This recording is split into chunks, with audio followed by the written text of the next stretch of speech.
तो हेलो दोस्तों, मैं हूं आपका दोस्त और होस्ट सुनील और आप सुन रहे हैं सुनील हॉरर स्टोरी। कहानी को देखने से ज़्यादा सुनने में मज़ा आता है, तो अपने हेडफोन लगा लीजिए दोस्तों। आज की कहानी बहुत ही डरावनी और ख़तरनाक होने वाली है। दोस्तों, आज की कहानी का नाम है अमावस की काली रात। दोस्तों, कहानी को शुरू करने से पहले आप चैनल को सब्सक्राइब कर लें और अगर आपको कहानी अच्छी लगी तो आप लाइक कर देना। तो बिना देरी को कहानी को शुरू करते हैं। दोस्तों, मेरा नाम महेश है। कहते हैं कि अमावस की रात सबसे खौफनाक होती है। ऐसी रात में बुरी ताकतें जैसे आत्मा, पिशाच, भूत प्रेत या जो भी है, ये बहुत ही ज़्यादा ताकतवर हो जाते हैं। पर जहाँ तक मैं समझता हूँ कि सभी ताकतें या सभी आत्माएं बुरी नहीं होती। सभी आत्माएं किसी को हानि नहीं पहुँचाना चाहती। और उनमें भी जो बुरी ताकतें, जब बुरी आत्माएं होती हैं, वो दो प्रकार की होती हैं। मतलब एक वो जो आपको सीधे सीधे हानि पहुँचाती है और दूसरी वो जो शायद आपको हानि तो पहुंचाना चाहती है, लेकिन उसमें इतनी ताकत नहीं होती कि वो आपको हानि पहुंचा सके या फिर आपका नुकसान कर सके। तो ऐसी आत्माएं या तो कोई छलावा या कोई भ्रम पैदा करती हैं, आपको डराती हैं। जैसे कोई बिल्ली किसी चूहे के साथ खेलती है, उस तरह से ये भी इंसानों के साथ खेलती हैं। और अगर आप कमज़ोर हुए तो इस खेल में आपकी जान चली जाती है। और अगर आप समझदार हुए या जानकार हुए या फिर आपकी किस्मत अच्छी हुई तो आप उनके जंगल से बच जाते हैं। शायद उस रात मेरी किस्मत अच्छी थी। उन दिनों मैं बोर्डिंग स्कूल में पढ़ा करता था। साल 1993 मैं 9वीं कक्षा में पढ़ रहा था। उस बीच किसी त्यौहार के कारण हमारे स्कूल की छुट्टियां शुरू हो गई थी। मैं उसी दोपहर स्कूल से घर के लिए रवाना हो गया। मेरे पास कुछ ज़्यादा सामान नहीं था। एक कपड़े का थैला था और उसमें भी बस एक जोड़ी कपड़े ही थे। एक सरकारी बस से 3 घंटे का सफ़र कर मैं अपने गांव के रास्ते पर उतर गया। जब मैं बस में ही था तभी सूरज डूबना शुरू हो गया था और जब मैं बस से उतरा था तब तो अंधेरा बढ़ चुका था। वक्त का तो मुझे पता नहीं था क्योंकि उन दिनों मेरे पास कोई घड़ी नहीं थी। लेकिन एक बात थी जिससे हमें वक्त का अंदाज़ा लग जाता था। गांव इलाकों में 7 बजे से पहले ही सभी दुकानें बंद हो जाती थी। तो जैसे ही मैं उतरा, मैं इतना तो समझ गया था कि वक्त 7 के आगे निकल चुका है। उतरते ही मैं सीधे अपने गांव की ओर चल पड़ा। उस जगह से मेरा गांव तकरीबन 2 मील दूर था।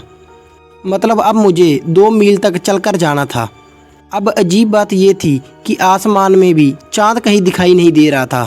मेरे आसपास बहुत घना अंधेरा था। रास्ता भी ठीक से नज़र नहीं आ रहा था। उस घने अंधेरे में दूर घरों की दिखाई देती हुई रोशनी के रास्तों के टोलते हुए मैं आगे बढ़ रहा था। आगे बढ़ते बढ़ते कुछ 20 या 25 मिनट के बाद अचानक से मुझे मेरे सामने रास्ते पर कोई नज़र आने लगा। वो मुझसे तभी काफ़ी दूर था, लेकिन मैं उसे देख पा रहा था। थोड़ा और आगे जाने पर मैंने देखा कि वो 2 लड़कियां थीं जो कि बिल्कुल रास्ते के बीचों बीच खड़ी थी। देखने से तो उनकी उम्र मेरे जितनी ही लग रही थी। मैं बिना कुछ आवाज़ किए चुपचाप उनके बीच से गुजरने लगा।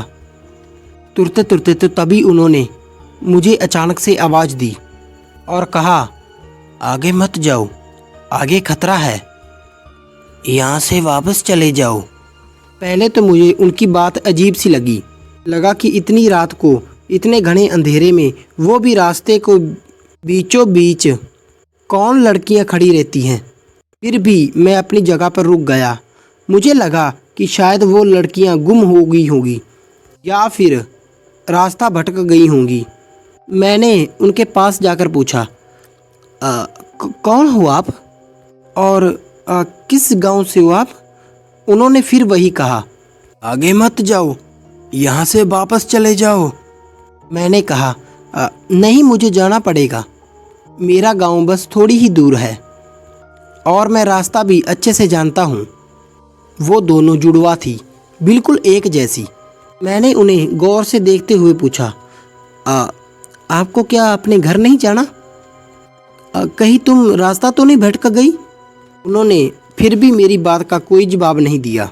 और अपनी वही बात फिर से दोहराई, यहाँ से वापस चले जाओ। इस बार मुझे और भी अजीब लगा। वहाँ आसपास से कहीं से मांस जलने की बदबू भी आ रही थी। अब की बार मैं उनकी बात पर ध्यान दिए बिना आगे तेजी से चलने लगा। कुछ कदम आगे चलने के बाद मेरा पीछे देखने का मन हुआ। वैसे मैं पीछे मुड़कर देखना तो नहीं चाहता था, लेकिन उनकी अजीब हरकतों से मैं थोड़ा डरा भी हुआ था। पर फिर भी मैंने नज़र चुराकर आहिस्ता से गर्दन घुमाकर पीछे देखा तो वो दोनों लड़कियां वहां से गायब हो चुकी थीं। वो देखकर मेरा दिल अब ज़ोर ज़ोर से धड़कने लगा और मैं तब और तेज़ चलने लगा। फिर चलते चलते अचानक रास्ते के आगे मुझे 3 औरतें चलती हुई दिखाई दी। वो तीनों औरतें भी पूरे रास्ते को घेर कर चल रही थीं। तीनों औरतें सफ़ेद साड़ी पहनी हुई थी और पल्लू से उनका सिर ढका हुआ था। उनको देखकर मेरा स्पीड अपने आप ही कम हो गया। सोचा कि अब ये क्या भला है।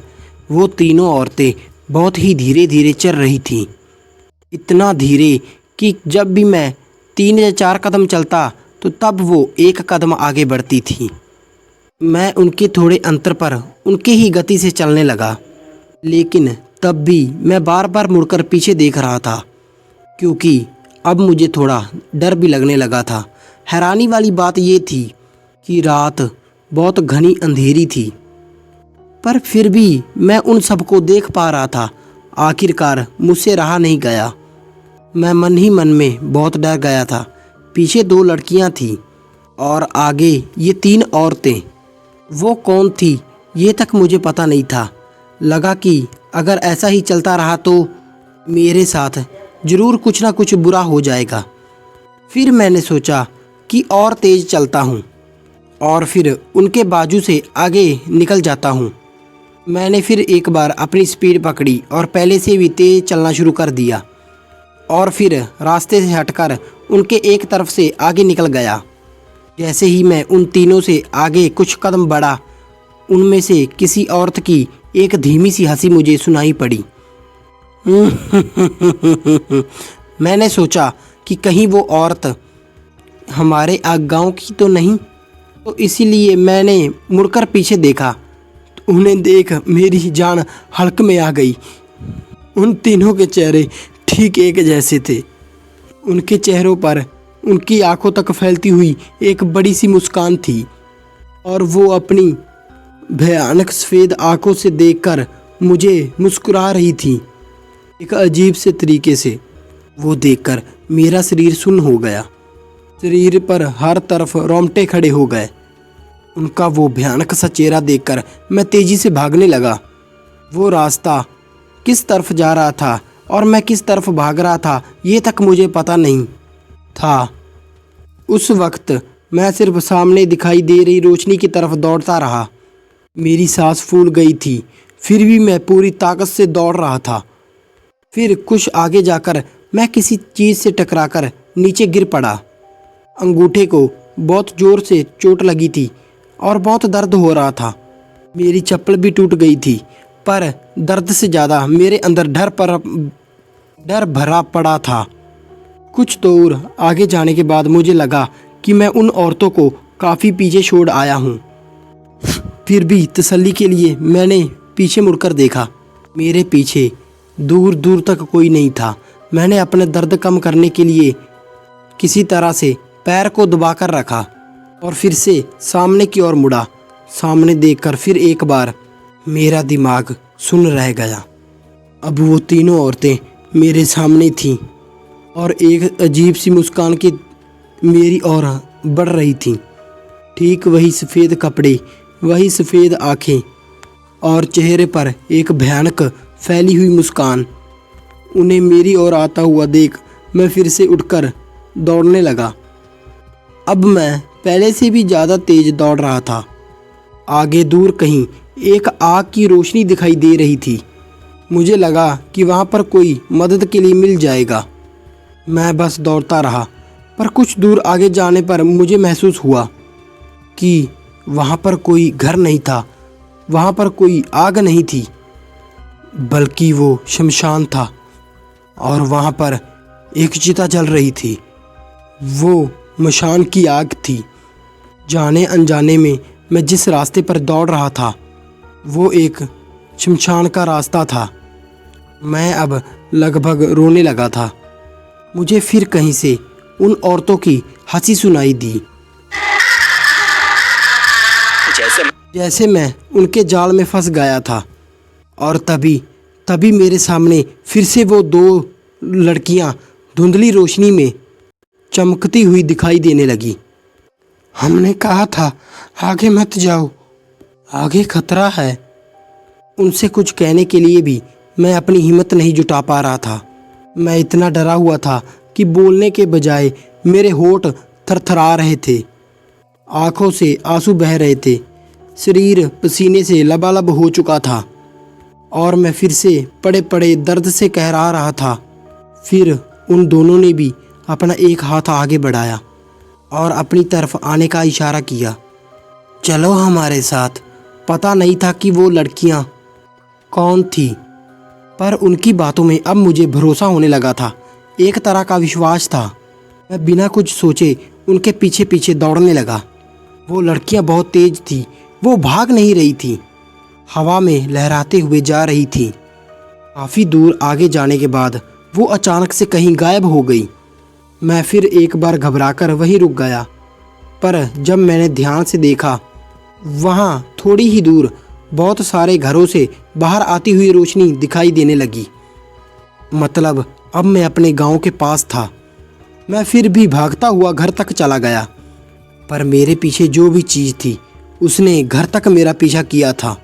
मैं जैसे ही घर के पास पहुंचा, मैंने देखा कि 3 सफ़ेद बिल्लियां घर के सामने घर के दरवाजे में बैठी हुई हैं और मुझे देखकर वो बहुत ही अजीब सी आवाज़ में रोने लगीं।